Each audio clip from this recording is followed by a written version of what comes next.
all of whom have at one point or another served as president of the synagogue or Miriam Sisterhood or in any number of committees. My parents officially met each other through Oheb's USY chapter, and they were married in the sanctuary. I say that Oheb feels like a home to me because more than it being just a place that I'm familiar with, in many ways, I grew up there.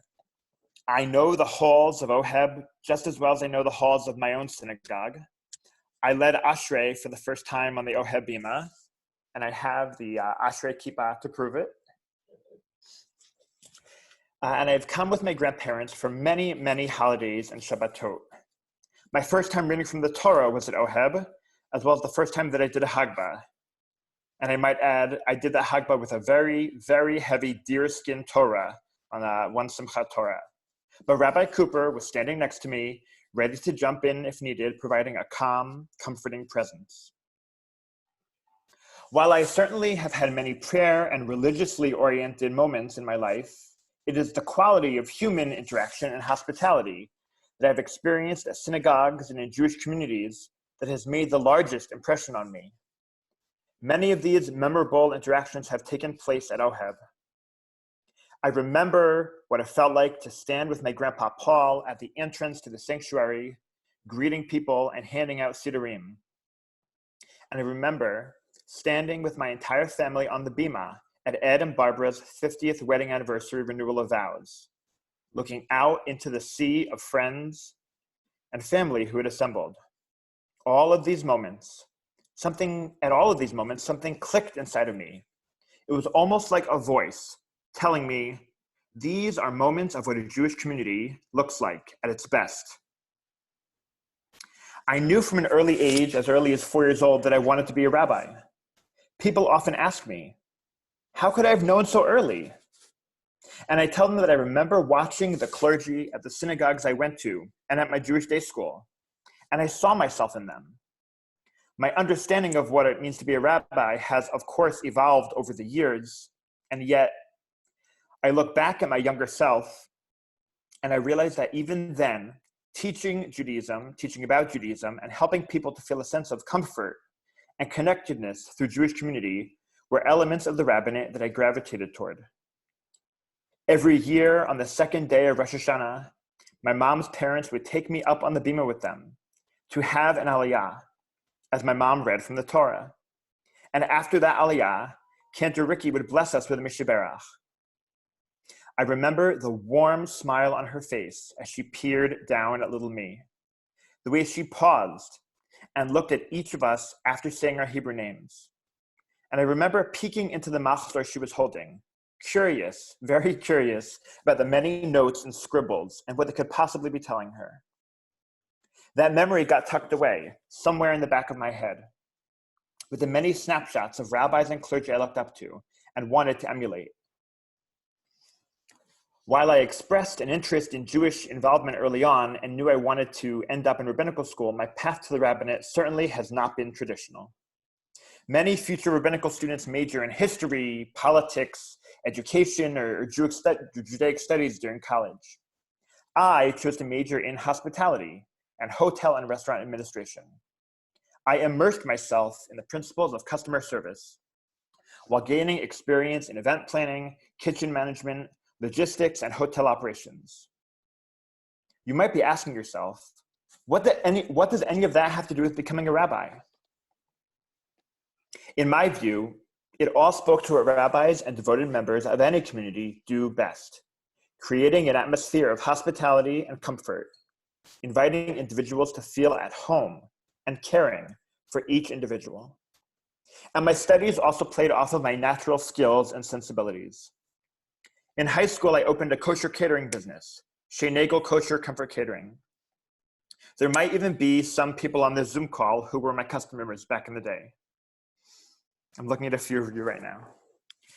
I realized that busy parents wanted to have a delicious kosher dinner ready and waiting for their families, and I could make that happen.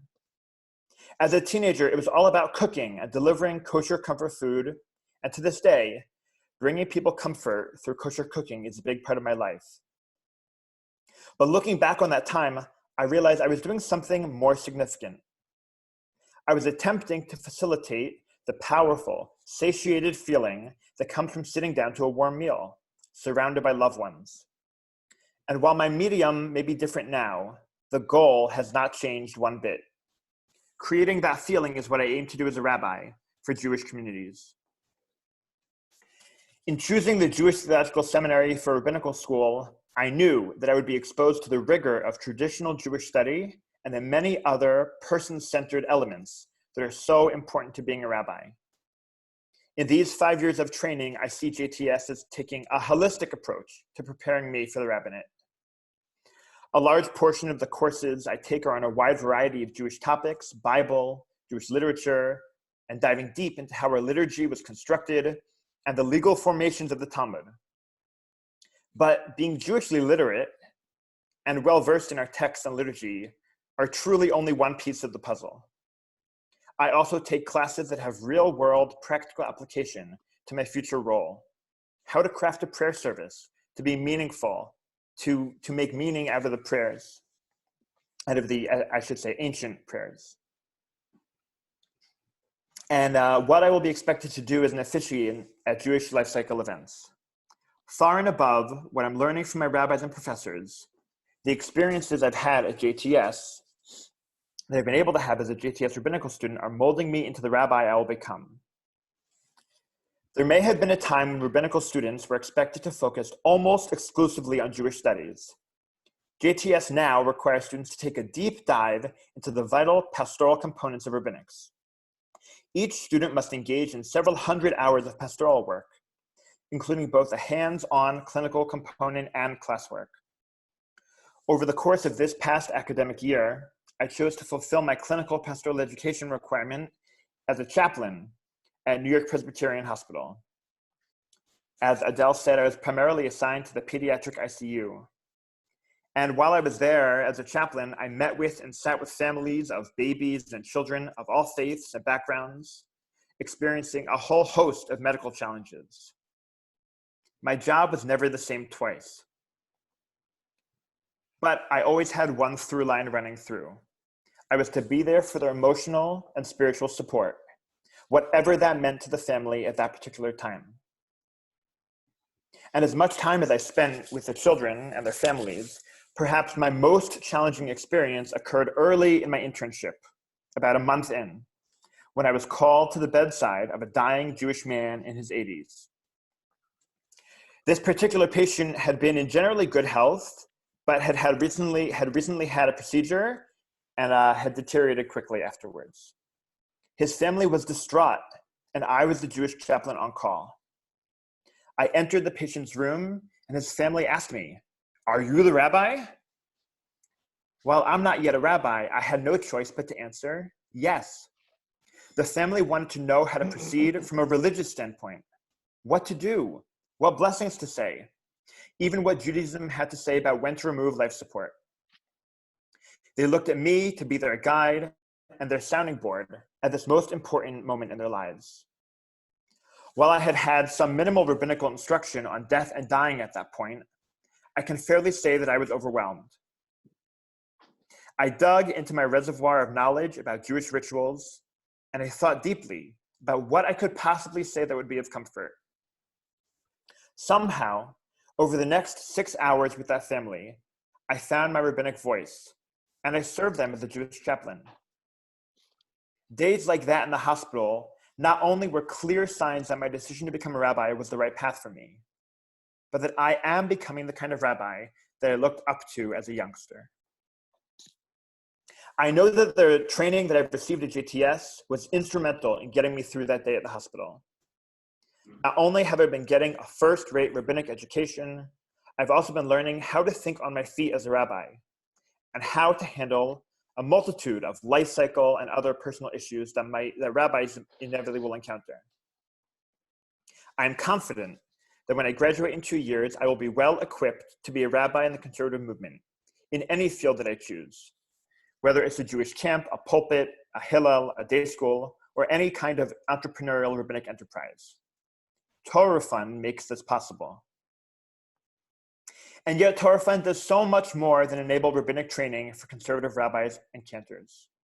Torah Fund dollars are also used for the undergraduate students of List College, the Davidson Graduate School of Jewish Education, and the other schools of JTS.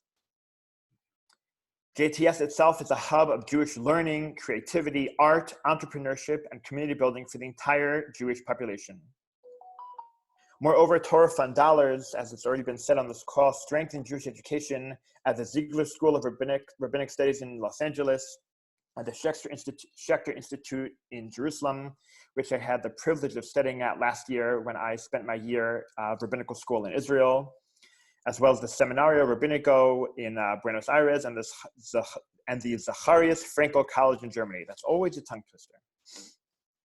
Torah Fund helps Masorti Judaism to thrive among rabbis, cantors, scholars, and educators around the world. All of these institutions do so much more than just train the Jewish professionals and lay leaders of the future. They are providing education and resources for the conservative Jewish community at large. I began this morning by talking about feeling at home, which in some ways is a funny thing to talk about when we're all actually stuck at home at this time. But the feeling of hospitality, of comfort, is the feeling of home. It's a feeling that I believe is essential to being Jewish and to being in relationship with others.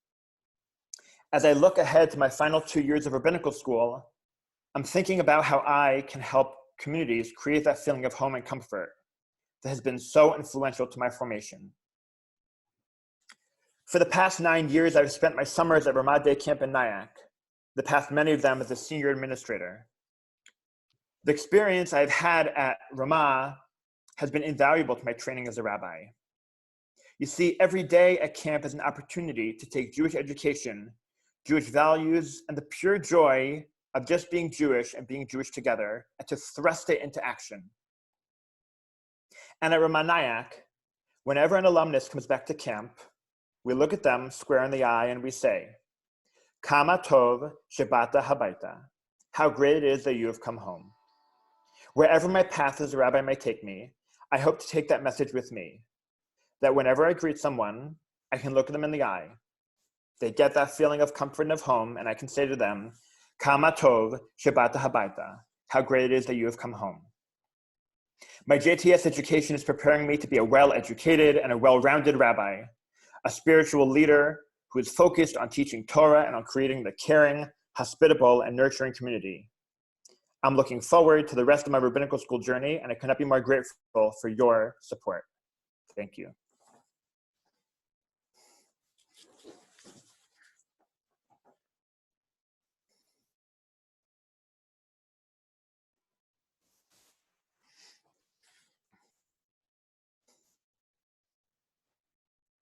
Jesse, thank you. That was absolutely marvelous, eloquent, and moving in every possible way, giving us a picture not only of you as a rabbinical school student, as a conservative Jew, as a Ramanic, and as a young person who represents really the future of our movement and the future of JTS. So kol hakavod for such a beautiful, eloquent insight into your experience as a rabbinical school student. Jesse, I would like to order 3 lasagnas. Sheila, are you up, Sheila? Sheila? Who's on? Who's on? You're on, Adele. Okay. Jesse? Yes. That was absolutely amazing. Amazing. Okay. I thank you from the bottom of my heart. Okay. And anyway, and Grandpa is sitting here also. So proud. And yes, so many of Rabbi Cooper's adjectives that he just used, he stole and said them before I could. But anyway, enjoy the rest of the day. And now, if there's anybody who has a question to ask Jesse, I believe you can start. Thank you again, Jess. Reminder that if you'd like to ask Jesse a question, please use the chat box in the bottom, on a laptop, it's probably in the bottom ribbon. Just find the speech bubble that says chat and type your question to me, to Sheila if you wish, and we'll read your question aloud.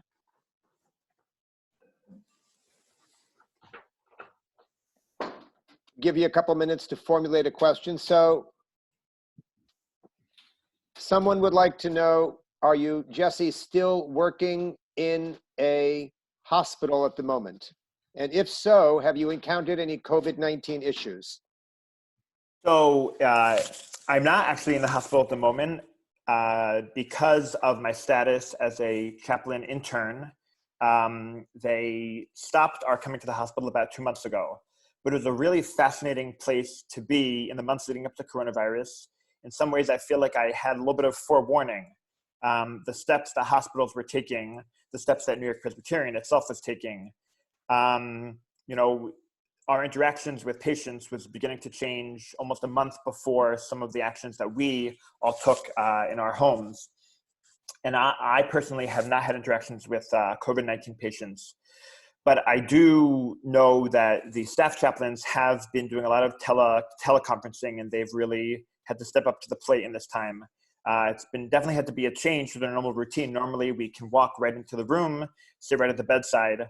And I know that technology, just like it's been a boon for all of us at this time, has really changed what chaplaincy looks like at the hospital. Thank you. Jesse, someone wants to know how many rabbinical school students are in your class or will be ordained with you in 2 years. My class will be about 15 people. Okay. It's about 100 in the rabbinical school at the moment. So let me follow up by asking what the balance is between males and females. It's about 50-50. When I started rabbinical school, I think there were actually more females in the program than males. And in the years since, I think it's balanced out a little bit more to 50-50. Someone wants to know, Jesse, how is the rabbinical school handling the remaining weeks of the semester, given that JTS is closed like every institution because of coronavirus? What kind of virtual learning are you doing, and are you finding it worthwhile and successful? So JTS, like many other institutions, have gone completely online.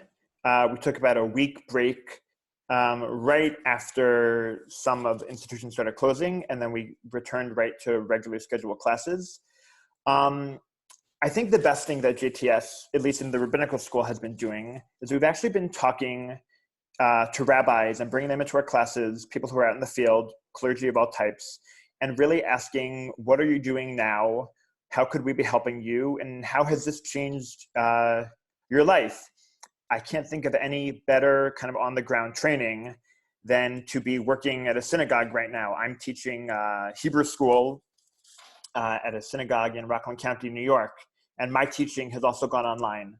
The technology we have of Zoom, which many people didn't even know of before coronavirus, has kind of all of a sudden become the tool that all educators and synagogues are using. We have certainly used the opportunity of coronavirus to talk about some of the halachic and legal challenges that this time brings to the forefront, especially for people who are preparing to be clergy. I think one of the most poignant examples I have at the forefront of my mind is that I'm in a class about rabbinic roles and life cycle events. And our first class back together on Zoom, the rabbi who's teaching the class said, you know what, I'm throwing out the curriculum for today. Of everything we've talked about, how to be at a bris and what a rabbi would do, and at a wedding and a funeral, how might this change in these times? And we have leaned on each other and talked about the ways that we, as rabbinical students, who many of us are interning and getting to perform these rituals with people, it is the best. It is an unfortunate situation, but in many ways, it's been the best possible training ground for some of the unpredictability of what the life as a member of the clergy could be. Thank you. So someone would like to know, and this I think is going to be a very hard question to answer. What did you tell the family in the hospital that you feel helped them? It's a good question. I don't know that I actually said anything. I think it was my presence. I think it was the ability to walk into the room, Okay, I'll take that back. It was my presence. I walked in, and before I did anything, I asked for them to introduce themselves to me. I asked to know exactly who I was talking to, and I asked them to tell me about their husband and father. Because at that moment, he went from being a patient to being a person. And it was important to me, and I imagine it would be important to them, that in that moment, that when we're talking about removing life-saving care, that we're not talking about a general patient, that I have in mind the same person that they have in mind. And while I could never know exactly who they were talking to, I never known him as a person who was without tubes in him. I thought that was maybe an important thing that I did. And it was just the presence of being there. I think another thing that I've learned to get used to is silence. I think the tool of just sitting with somebody and not needing to say anything, or saying, I'm here for you. If you want to talk, that's fine. If you don't want to talk, that's fine.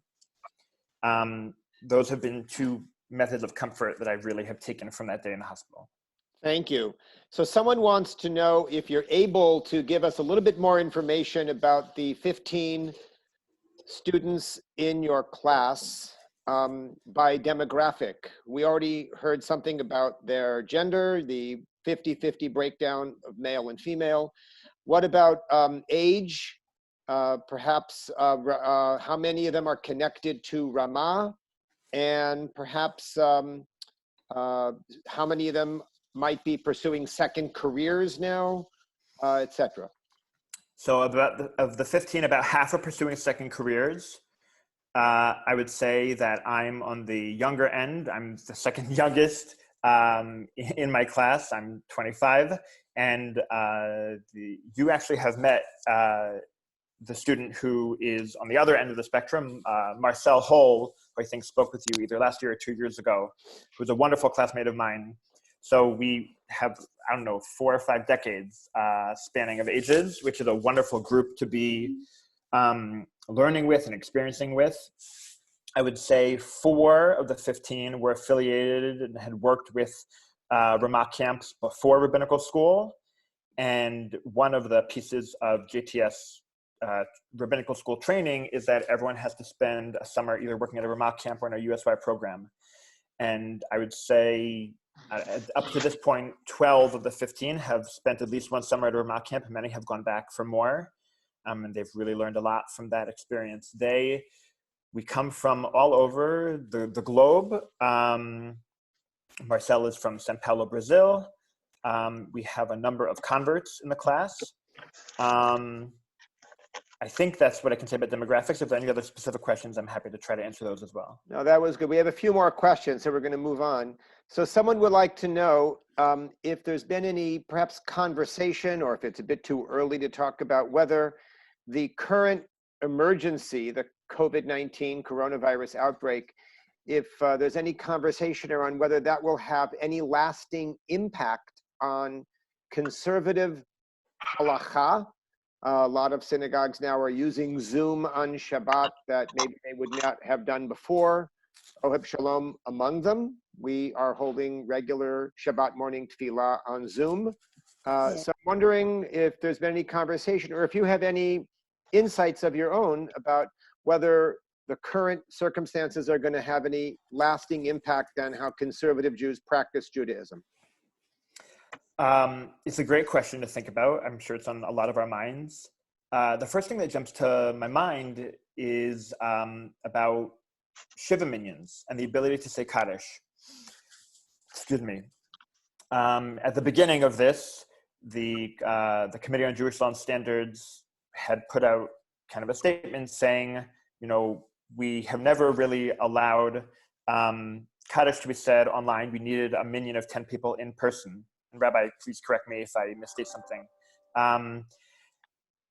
And then a few weeks later, recognizing that this was going to last longer than maybe we realized it originally would, that has, at least temporarily, been changed. And there are conservative synagogues that are saying, not all, but there are certainly many who are allowing Kaddish to be said online. I think that this idea of Zoom Shiva minions has actually been a wonderful development. it's obviously can in no way, shape, or form make up for what it would be like to visit someone in mourning in person. But it's allowed people from all over the world to be at a minyan and to help somebody be able to make a minyan to say Kaddish. And I think that's revolutionary. I don't know that we would have thought to open up a Zoom chat before to allow people who live a few states away. So I think in terms of being able to celebrate the happiest of times with people and to be able to mourn with people and be at the lowest points in their lives, I think my guess is that this will leave a really lasting impact on the way we think about how we gather. And that even when we, God willing, will be back together at a Shiva house or in synagogues, we might have a Zoom set up in addition, because it just allows that many more people to be involved. Jesse, thank you. That was beautifully articulate. Let me ask you what looks like our final question. I know I have seen you on Zoom on behalf of Ramah. Could you please tell us all a bit about what you are doing online on Zoom in support of Camp Ramah's mission? Sure. At Ramah Day Camp in Nyack, we begin every single morning with dancing on our migrash, on our front lawn. And we dance with our own homemade dances, super energetic, to Israeli pop songs. And it's infectious. And there's something intoxicating about having almost 1,200 people dancing on our migrash together. And I was talking with some of the leaders of the Ramah movement and of Ramah Day Camp in Nyack, and they said, can we replicate this online, or can we attempt to replicate this online? So that's what we've been doing. Every Tuesday, I Facebook Live, and I live stream myself dancing and teaching the movements of some of our camp dances. And every Friday, our camp has a Zoom call. Every Friday at camp, at camp, we dance every morning, and on Fridays, we dance twice. And every Friday during this period of time, we've been gathering on Zoom to dance together by Zoom, virtually, and welcoming Shabbat the same way we do at camp. So that's been a lot of fun and good exercise at this time. Jesse, thank you. I just want to add my own comment that you have been a remarkable and inspiring spokesperson for the Jewish Theological Seminary and for the Rabbinical School. I think I, and I hope others, have come away with a very, very strong feeling that aside from the fact that we know you, that you're homegrown in our community, aside from that, if you represent the kind of person who is coming into the Rabbinical School and the kind of person who will be a rabbi who will lead our movement in the years and decades to come, we should all feel excited. We should all feel inspired. So kol hakavod to you for your beautiful, articulate, and insightful comments about your experience as a conservative Jew and as a rabbinical school student. And while I know others, Sheila and perhaps others will say this, let me just say, as someone who is also a graduate of JTS's Rabbinical School, I hope that people who are watching this presentation this morning will be inspired to be supportive of JTS. Jesse would not have a place to go to school and would not have the opportunity that he does to express himself as a conservative Jew if it were not for JTS. And while it's great to hear Jesse speak, in its essence, that's what this gathering is about this morning. It's Miriam Sisterhood's enduring commitment to reach out to our membership and inspire all of us to be supportive of JTS. So when you have that opportunity to support JTS, we ask you to do so in as generous a manner as you can. So Sheila, who is up next? Hi, Jesse, thank you. That was wonderful. It was really very inspiring. So Mazel Tov, Yashar Koach, and best of luck for the next 2 years. So now we'll move on. Cantor will be doing our closing prayer, and then I'll come back on with closing remarks. Thank you, Jesse. There's very little that works inspiring than seeing hearing the voices of young clergy really leading the way and giving us a tangible sense of how this movement is going to move forward. With that in mind, Holy One of Blessing, may you take the strength and generosity, the gratitude and spaciousness of our own spirits, and extend that energy to our entire Oheb Shalom community, to the larger communities in which we live. Take that strength and bring it to those most in need in this country and in the world. Take that strength and bring it to the nurses and the doctors, the first responders, the caregivers who are most at risk and so courageous. And this morning, take our energy, our gratitude, our inner spaciousness, and bring it to those who lead the Jewish community, our rabbis and cantors and educators, and all who give of themselves so that our communities may thrive, and all those who are being asked to give of themselves in new and difficult ways. May our strength and our gratitude and our kavanot feed theirs and bring success to the work of all of their hands. And let us say, Amen. Okay, thank you, So Cantor. before we end, I just want to take a moment to share with you this year's Torah Fund pin. Chesed is the theme with a heart in the middle.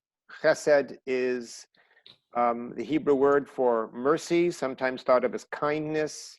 I know members of Miriam Sisterhood who have each and every pin that has been produced for many, many years, even decades. And we ask you to please send your Torah Fund contribution to Adele Nagelberg, made out to Torah Fund at 15 Porter Avenue in Maplewood. And I think Sheila may want to repeat that. But please do everything you can to be supportive of JTS. Okay. Thank you, Rabbi. I took my words right out of my mouth, so that's a good Okay, thing. it bears Less for me to- repeating. less for me to say. Anyway, so I do hope you find it in your hearts that you found today very moving, and you associate with Jesse and the Nagelbergs and the Zimbargs, and you support JTS. So let's just talk about the future in the upcoming months. We have two May Zalikel book reviews coming up. On May 5th, Linda Wilner will review In the Shadow of Alabama by Judy Renee Singer, a book about racism and anti-Semitism in the 1940s at the start of World War II. This will be by Zoom. So it will be interesting. On January 2nd, Jenny Bar Yaakov will review The Saturday Morning Murder, a psychoanalytic case by Batya Gur. And again, we will do this by Zoom because I have a feeling we're not going to be in the synagogue anytime soon. Or at that point, we may not want to be there. But anyway, 1 week later on the calendar is on June 9th at 7:30 is our closing program. Originally, it was to be our birthday kickoff with the Women's League International President Margie Miller attending. This will be a bit different, and we're still working on what we're going to be doing. So look for your emails about that soon. And lastly, this summer Women's League Convention is scheduled for July 12th to 15th in Chicago. It is physically canceled. However, it will be for an all-day event on Sunday, July 12th. More info will be coming once it becomes available. Your chance to see a plenary installation of new officers and workshops at no cost from your home is encouraged. So I know I will be there on July 12th. If you've never been to convention, it's really a thrilling time. So it'll be quite interesting to see how they handle this all in a one-day's event with Torah Fund Event, authors, different sessions. So it'll be interesting. So once I get that information, I will forward it to you. And with that, I think that brings our Torah Fund to an end for this year. So thank you very, very much for everyone participating and for coming onto Zoom. I hope you found it interesting as much as I had. So that's all I got to say.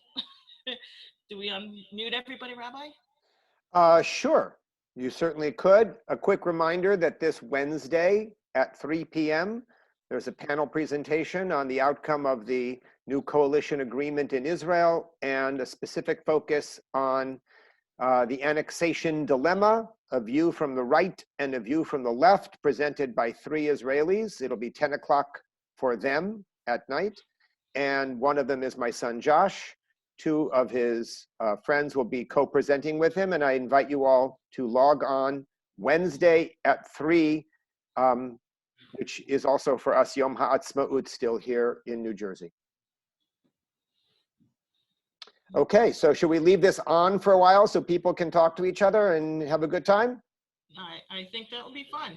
So let's unmute everybody. Jim, what do you have to say? Hi, Jess. Just want to say one word from the other grandparents. We expected no less, and we got even more. You were fabulous, and kol hakavod, yasher koach to you. And thank you for doing a wonderful job. Very proud of you, Barbara and Ed. You know what? I decided Obviously, they to talk didn't. to him now. That's it. Done. Allison was on. Yeah, Allison. No, Jesse, Seth in Ohio and Jason in Bridgewater. Second No, page. they didn't see him unless they had the phone number. Bye-bye. Okay. Well, Thank that's you all all. for a wonderful, wonderful morning. It was very moving and very enlightening. Did you get a list of participants? Yeah. Jesse, Yes. That was marvelous. Thank you. Thank you. Jesse, Thank you, Jesse, Jesse. it's So long, everyone. I told him no for Susie, and he. Participants. Yeah. But you know Good how many times he called me yesterday and I didn't answer the phone? At least 20. Remember not to have side conversations on your that you don't want to share with everybody. It's Yes, wonderful. Absolutely. It's wonderful to see everyone. Look how well it was looking. Thank God. It's just beautiful to see each other's faces. Yes. I hope you'll be able to participate in various Oheb events, even if you have to do 3 things at one time, if for no other reason that we can see each other and bless each other. Nice. That's great. Yeah. I need the voice room. Let's just cool it. Go that way. And let me Very know if you have enjoyable any, seeing let me everyone. know if you have any events that you want me to do on Zoom. We can do that too. Where is it? I don't know want where you're going to work because I'll be there. Your speech was beautiful. It was touching. It was from the heart. That's what I was trying And I to do. don't want my Beautiful. Absolutely I beautiful. just can't do that with him. Wonderful and beautiful. So proud of you, Jesse. Thank you. Thank you. So proud of you. here. Not surprised. Oh, you're going all the way through the whole place here. We already decided we weren't going to talk for a week, and then he calls me a million times and texts me a million times. Good. Okay. Jesse, you'll be back for high holidays, God willing, if we can all be back for high holidays? Or do you need to be professionally somewhere else now? Well, he pushed me into it. I think I'm going to be He said choose, yes or at no. the University of I said no. Texas in Austin. Wow, leading services, fantastic. Yeah. Are you doing the davening as well as the speaking? Yeah, I did everything last year and I'm going to do it again this year. Yeah. Yeah. Like Kobo. Yeah. That is so difficult. Wow. Wow, Yasha Koach. Thank you. He's driving me crazy. Maybe you can That's maybe you beautiful. can Zoom those as well, and then all the grandparents Sure. can watch you. Yeah. They can come out of Oheb and then watch you 2 hours later. Right. Good idea. I'm in. Give me the passcode. All right. Jesse, the kids in Texas Everyone are be lucky well. to have you. Yes. I know. Thank you. Sheila's name keeps coming Wait, up. I'm sorry, I couldn't hear it. Hi, Sheila. Participants. Oh, I guess one by one they're going out. Yeah, you can leave on your own. I'm Share. just staying here. We're just staying here so we can people chat. Thank you. Jesse, where's it's good participate? seeing you. You spoke chat. All beautifully. right, don't repeat I look things forward I to know. seeing you in person. Thank you. Thank you. And I'm going to log off. I also You sent you a don't know. private note. See if you can respond to that. Jesse, Gabriel says hello. Wonderful. Wonderful. He's sleeping right now. Why not? No, but then you take her back. What? I can't get the. Okay. For those who really I understand that, but if you decide to have the golf, for those who are very tied into JTS, it may interest you to know that in addition to the Torah Fund donation that I hope you are making today, if you didn't already, I believe there's a separate fund that has been set up to support students during the COVID crisis. Jesse, do you want to say anything about that? There's another. I'm not. Oh, that's another I don't know thing. all the Okay. details of it, but I believe that to be correct, and you can find the information on the JTS website. Yeah, there's another fund to support those students who financially have lost their employment, things that would have enabled them to pay their rent in New York City. And so those who are so moved can make that second donation as well as your donation to Torah Who Fund. said that? Mhm. That's available. Look at the JTS website, says Jesse, and you'll see it. A second option is in addition to Torah Fund. All that we can do, let's share our blessings. We're also lucky to have roofs over our heads and food on our shelves. It's a privilege to be able to now make sure we take care of everyone else. It's a privilege to be among those who can give.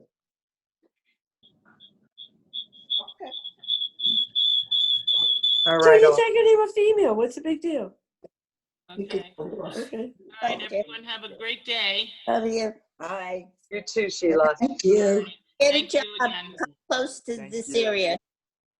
When you get a job, come close to this area.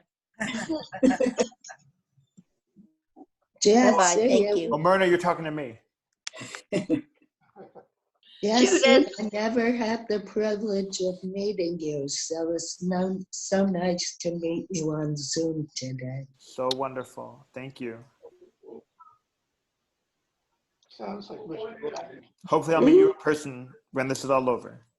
Thank you. Amen. You can tell him. Dr. Cox says. Thank you. I'm going to sign off now. So